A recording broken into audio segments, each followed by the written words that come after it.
Faa'iidooyinka caafimaad ee masagada. Caafimaadka iyo adeegga lafaha. Maadada magnesium oo heerka muggeedu sarreeyo ayaa waxaa laga helaa masagada, taasoo ay ka dhigan tahay heerka maadada kale ee calcium ee lafaha uu heerkeeda iyo muggeedu uu wacan yahay. Markasta oo ay siyaado qaadashada maadada magnesium, waxaa sidoo kale siyaadaya mugga calcium-ka ee lafaha. Masagadu waxay sidoo kale u roon tahay lafaha jabay iyo lafa xanuunka, waxayna ka ilaalisaa xanuunada ku dhaca lafaha sida osteoporosis oo ah jajabka iyo dillaaca lafaha, iyo xanuunka kale ee arthritis oo ah caabuqa xanuunka wata iyo giijiska isgoysyada.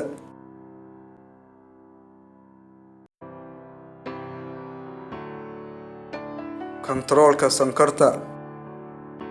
Masagada waxaa ku jirta maadada tannin oo la og yahay inay joojiso nuugidda unugga ee sonkorta, iyadoona xaddidaysa wadeysana habsami u socodka heerka sonkorta ee jirka. Haddii aysan saa dhici lahayn, qaadashada sonkorta ee unugga ayaa badanaysa kuna horseedaysa sonkorow.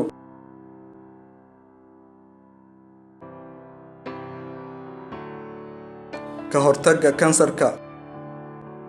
Miraha masagada waxaa ku jira lakab ka kooban maadooyinka ka hortagga kansarka ee la isku yiraahdo antioxidants, kuwaas oo aan laga helin inta badan cuntooyinka.